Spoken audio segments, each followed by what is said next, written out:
Hi ethics class, Dr. Bowen here. I just wanted to give you a quick overview of what you need to do to develop your moral analysis now that you've chosen a case study topic.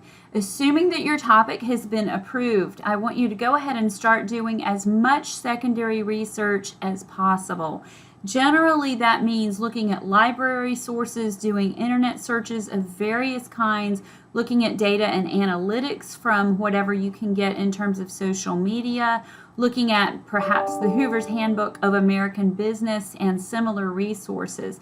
Of course, you want to visit the organization's website, read annual reports, read their news releases, look at their organizational structure, their culture, vision, and values statement, and get any information you can on who their CEO is, what it's like at the top of the organization in terms of structure and hierarchy and values, and what the inside of the organization may be like. I always recommend looking at Glassdoor for information like that to get the sense of what employees who've actually worked there say about the company. You're not required to do primary research of talking to the company. Some student groups in the past have reached out to the organization for a quote or to get feedback or to get sources, and that's fine if you want to do so. But you can't really expect them to make you a priority, so you don't have to do that. But if you want to try, you're absolutely encouraged to do so. That's great. But rely a lot on this research. Learn everything that you can about the inside of the organization and how decisions are made, what their mission, vision, and values are, if they have a code of conduct, if they have a code of ethics, and how those documents are applied or not. Are they living documents, meaning that they're talked about every day in management decision making? Or are they things that hang on the wall and are often forgotten about and become dusty policy manuals somewhere that people don't really use? That's going to give you a lot of insight into who the organization is. Some of that is going to be detective work. You're going to have to use varied sources to see what they say they value. And I'm going to let you discern that and use your best judgment in determining the role of those things in the organization. Some of you may be doing a utilitarian analysis or a virtue ethics analysis, which is fine, but you're also required to do a deontological analysis. That's because we've had cases in the past that are not successful when you just do a utilitarian analysis or rely on virtue ethics alone, because that one is very hindsight and character of an individual oriented. And of course, we know that utilitarian ethics can be great when you're determining good approaches to solve a problem for a majority, but as we saw in the film Gattaca, it can also be used to infringe upon rights. So using a deontological form of analysis keeps duty and rights forefront in our mind, and it allows us to use the more sophisticated forms of moral analyses that we've studied a little bit later in this semester before the midterm. The way I would like you to do that, you have a few choices. You can use the DeGeorge book. On page 70, there's a duty-based deontological moral analysis.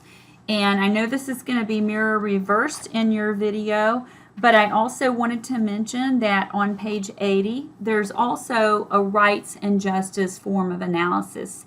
In the past, students who have used this book have been more successful with using the analysis on page 70 than on page 80. It's a little less convoluted.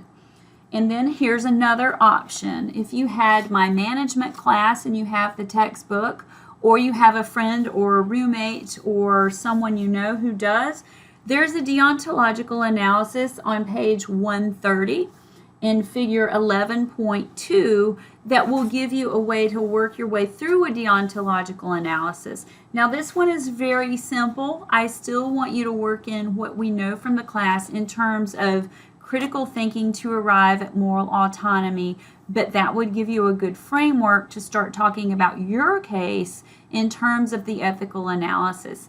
So everything your research has discovered, everything you've learned about that case, how does that bear on the moral analysis? Finally, I will suggest either walking through the normative model article and the framework we have for the normative model. That was the 2004 Bowen reading, or the practical model. That's the 2005 Bowen practical model that has the ethical consideration triangle as the second part, and actually going step by step in your case through this model. I think this is a little bit simpler of an approach than dealing with the DeGeorge book, and I think it's a more comprehensive approach than dealing with what's in the management book. So really, this is probably the best way for you to go forward. Students in the past have put in a screenshot of the normative model or the ethical model, and they've walked the class through that. You may have to do it a little more in writing since we're virtual this semester, but you would essentially start over here and make sure that you're morally autonomous, just like the model says. Start here. Are you an autonomous group of decision makers? Yes, or group decision. Ask yourself the questions in the question section. These are meant to test the validity, veracity, reversibility of the moral decision that you're facing. And then, of course, the decision-making triangle here. Think about stakeholders and publics and put the actual names of those groups in your case into the triangle, and then talk about each one with regard to what was the organization's duty. What was the organization's dignity and respect toward those stakeholder groups, and what was the organization's intention toward each of those stakeholder groups? So that's going to give you a lot of groups to discuss by each of the 3 points of the triangle. And you can see where your organization failed. You're already going to know that in large part, but you're going to wonder, how could they have done better by discussing with publics? Did they take the opinions of publics into account?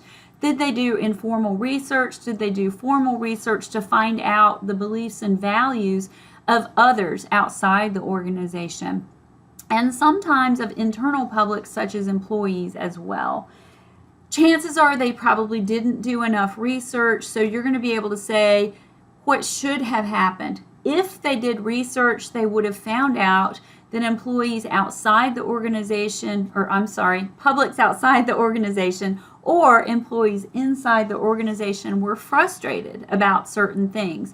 If it is a case of fast fashion, they were frustrated about working conditions. They complained about long hours on their feet. They complained about X, Y, and Z. Or they petitioned the organization for some type of redress through a stakeholder boycott or email writing scheme, appealing to the organization to change a policy, and so on. So did they do that or not? Probably not. That's why these cases are here. And what should they have done? This is very important that you say what the organization should have done to ethically prevent or resolve the crisis, the situation that brought them to your case study. If they had been acting ethically using a deontological framework of moral decision making, what should they have considered and what should they have done?